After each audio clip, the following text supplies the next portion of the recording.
বিশ্বকাপ ফুটবলের মতো আন্তর্জাতিক আঙিনায় বাংলাদেশের কেউ মঞ্চ মাতাবেন, এটা কিছুদিন আগেও হয়তো আমাদের কাছে একটা দুরূহ স্বপ্ন ছিল।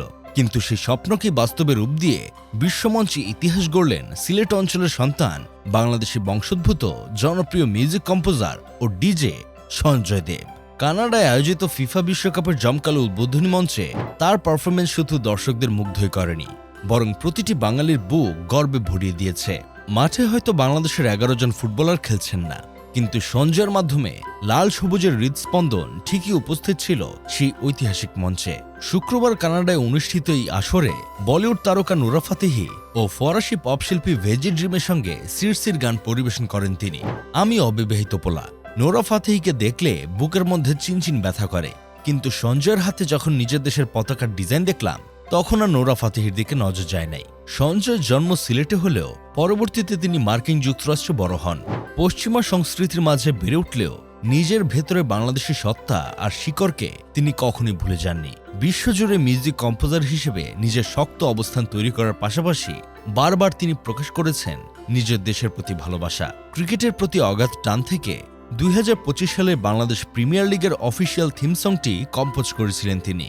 আর এবার 2026 ফুটবল বিশ্বকাপের অফিসিয়াল প্রচারণামূলক গান সিরসি যৌথভাবে কম্পোজ করে তিনি নিজেকে নিয়ে গেছেন এক আন্তর্জাতিক উচ্চতায়।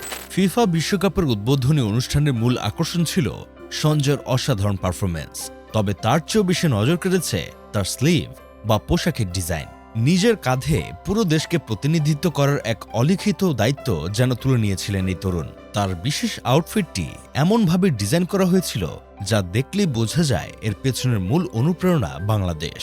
পোশাকের স্লিভে ফুটিয়ে তোলা হয়েছিল আমাদের অহংকার, সুন্দরবনের রয়্যাল বেঙ্গল টাইগারের একটি অসাধারণ ও শক্তিশালী প্রিন্ট। আর পোশাকের বাকি অংশে লাল সবুজ সুতোর বুননে ফুটিয়ে তোলা হয়েছিল আমাদের জাতীয় পতাকার শৈল্পিক সংমিশ্রণ। বাঘের গর্জনের সেই প্রতীক আর লাল সবুজের সেই নকশা যেন পুরো বিশ্বের সামনে বাংলাদেশের অদম্য সাহসের পরিচয় তুলে ধরেছিল।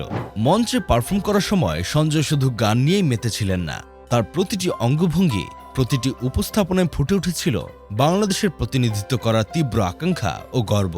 তিনি খুব ভালো করে জানতেন এই মঞ্চের দিকে তাকিয়ে আছে পুরো পৃথিবীর কোটি কোটি চোখ, তাই পারফরমেন্সের ফাঁকে ফাঁকে তিনি বারবার হাত দিয়ে নিজের স্লিভের সে বিশেষ বাঘের প্রিন্ট আর লাল সবুজ ডিজাইনটি ক্যামেরার সামনে হাইলাইট করেছিলেন। তার এই সচেতন প্রচেষ্টা ছিল অত্যন্ত প্রশংসনীয়। তিনি বারবার বিশ্ববাসীকে দেখাচ্ছিলেন যে আমি বাংলাদেশ থেকে এসেছি।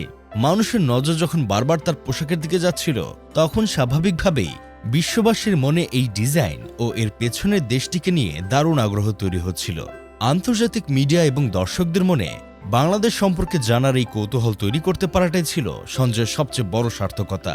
বিশ্বের সবচেয়ে বড় ক্রীড়াযজ্ঞের মঞ্চে দাঁড়িয়ে কেউ এভাবে নিজের দেশকে প্রমোট করতে পারে, এটা ভাবলেই চোখে আনন্দশ্রু চলে আসে। সঞ্জয় দেব প্রমাণ করে দিলেন বিশ্বমঞ্চে নিজের দেশকে তুলে ধরার জন্য মাঠে খেলোয়াড় হিসেবে নামাটাই একমাত্র পথ নয়। প্রতিভা, দেশপ্রেম আর সঠিক মানসিকতা থাকলে সংস্কৃতির যে কোনো মাধ্যম দিয়েই দেশের নাম উজ্জ্বল করা সম্ভব। যাই হোক, শেষমেশ আমি গোলাম হোসেন একটা কাজের কথা কই। সঞ্জয়ের এই ঐতিহাসিক পারফরমেন্স শুধু একটি ডিজে শো ছিল না, এটি ছিল বিশ্ব দরবারে বাংলাদেশের ঐতিহ্য, সংস্কৃতি ও পতাকাকে গর্বের সাথে তুলে ধরার এক মহোৎসব। দেশের প্রতি এমন নিখাত ভালোবাসা আর দায়িত্ববোধ সত্যি অনুকরণীয়। স্যালুট সঞ্জয় দেব। বিশ্বমঞ্চে লাল সবুজের এই গর্জন চলুক অবিরাম।